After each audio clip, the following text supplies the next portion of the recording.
Hi guys, it's Theresa here of Larkin Design, and welcome to my Photoshop tutorial for creating an entire digital layout. And so today I'm working with the Beginnings collection from Project Mouse. It's designed by Celine Studio and British Designs, and available at thelilypad.com. And so this collection was just released this weekend, and I wanted to create a variety of different types of layouts and use the collection in a variety of different ways, both digitally, hybrid, traditional layouts. However, it was inspiring to me to use the collection, and so one of the ways that I used it was to create this layout, and it's completely digital. And so I wanted to walk you through how I created it in Photoshop. And so the photo itself is from opening night of Beauty and the Beast, and I couldn't wait, like after the movie was over, I couldn't wait to come home and document this event. And I knew that, it didn't have to be overly complicated. It didn't have to have tons of journaling. It didn't have to be a whole production.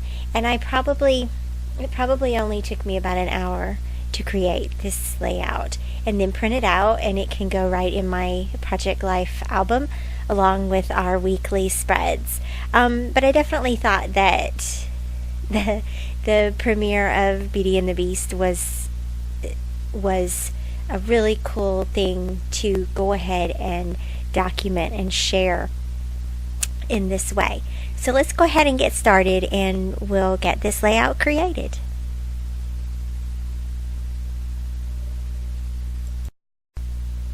Okay, so let's get started.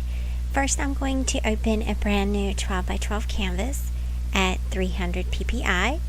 And I'm going to create a basic white background layer, and then I'm going to begin with my photo.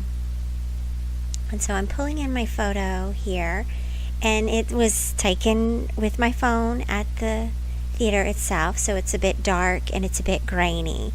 And my advice with these photos is to use them small. And you can, of course, apply a sharpening filter using your unsharp mask, as I did here, and then size the photo down. Size it to 300 ppi and 1200 pixels wide, which is about 4 by 3.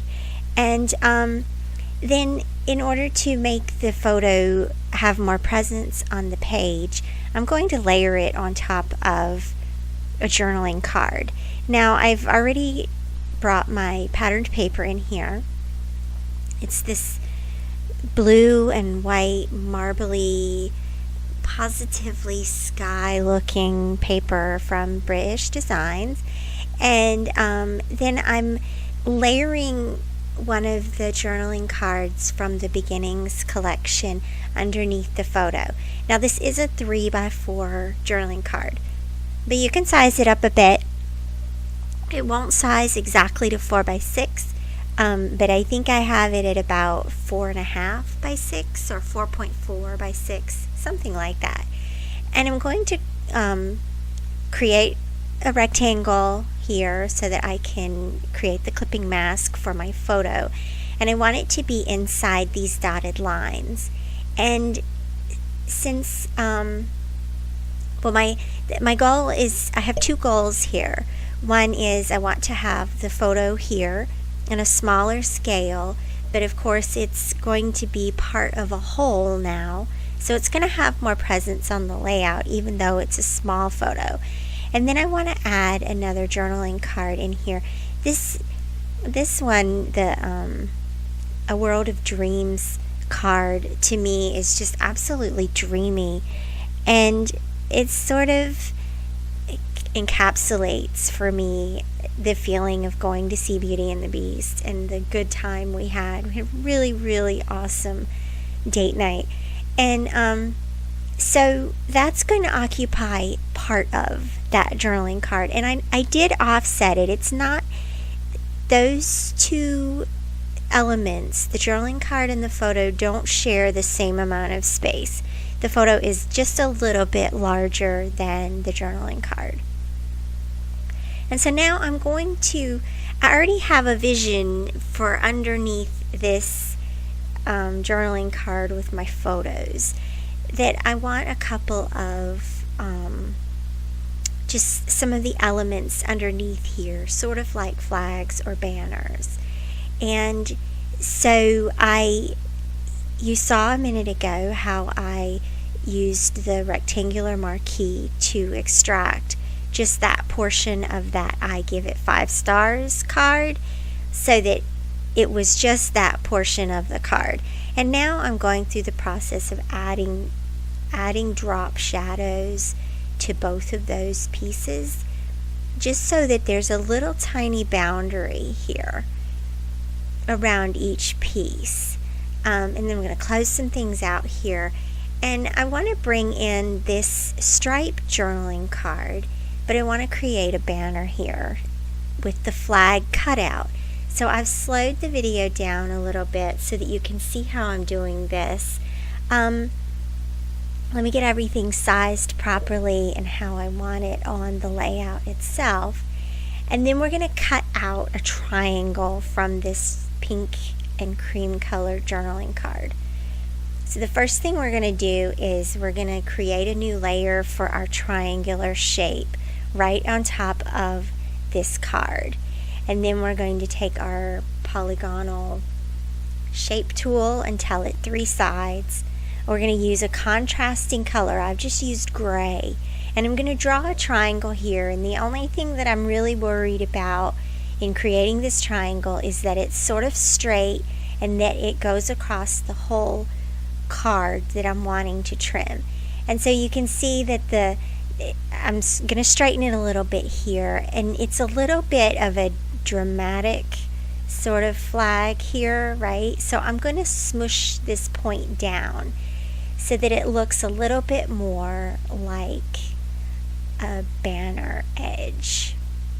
And once I have that in place, I'm going to create a clipping mask, and then I'm going to click on the journaling card here, and you can see that it has cut out a part of that card here. Okay, and once you add the layer mask, then you use your lasso tool to select that triangle and hit delete, and then you have your banner. I'll do a more detailed tutorial on that if you need for me to, because even slowed down, it goes a little bit fast, and some of the commands I did on my keyboard. But that is basically how I trimmed that to look like a banner. And now I'm going to add my text to it. And I just used, this is a classic Ali Edwards method of journaling. I want to remember how excited we both were, and I want to remember how we both laughed and cried.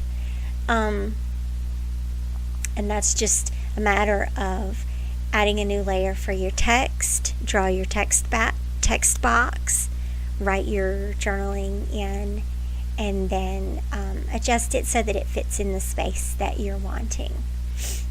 And then once you have your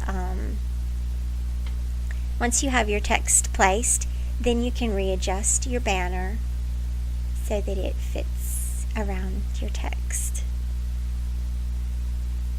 I'm also going to add the drop shadow, and I'm going to add the little staples. There were 2 little staples in the element files, so I'm going to add those. And you'll notice here that I am locking, once I'm finished with a journaling card or an element, I'm locking the layer so that it doesn't move and so that it doesn't shift. And then that allows you the freedom to move the newer elements that you're adding as you need to. I also stretched that staple element just a little bit so that it was just a little tiny bit bigger compared to the banner and the text.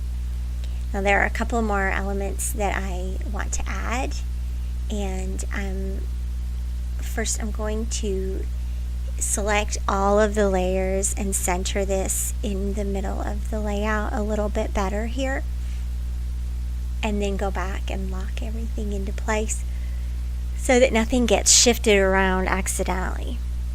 When you're adding elements into the page, it brings them into the center, which means that it puts them underneath the photos, and then it can be hard to shift them around. So I want to go ahead and open up the other elements that I need.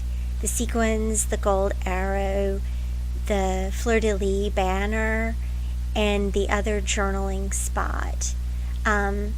This one here, the yellow one that says magic right here, I'm going to use this to identify where we are.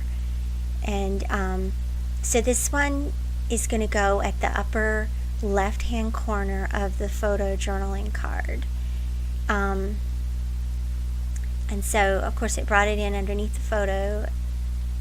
Oh wait, first let me do this one, the fleur-de-lis. And so you can see where these elements need to be in order to be tucked underneath the photo journaling card. Now this one, the VIP ticket, I'm going to leave it on top of the photo journaling card. In the end, I leave 3 elements on top of the journaling card just to add a little more layer, a few more layers and elements here on top of and underneath, just for added dimension, and of course just a slightest drop shadow. Okay, so here's the journaling element for our location, and so it's going to be underneath the top of the photo journaling card, and then the gold glitter arrow is going to be on top of both. It's sort of like holding it down. And then I'm going to add a text box here so that I can add Beauty and the Beast opening night to this little journaling spot, and size it the way that I need it to be sized, and move it up a little bit so that it's easier to read. And then the next thing I'm going to work on are the sequins. And so, disclaimer here, I don't think that it's possible to place sequins in random places exactly the same way 2 times. And that's okay. I think that this is a completely random thing that is just fun to do, and I just duplicate my layers and turn them in different directions. I did size them up a little bit. I selected all 3 of them using my shift key and sized them up just a little bit, and then you have to move them so that they'll be underneath your elements. And then I copied and pasted them at the lower right hand corner here as well. And that is pretty much my process for creating this digital layout. Of course, there are so many ways to do so many different things in Photoshop, so other people may show different ways of doing these things, and that's cool too. Hopefully this has given you some ideas and some inspiration, and so I will see you back here again soon. Thanks for watching. Be sure to like, comment, and subscribe. Bye bye, you guys.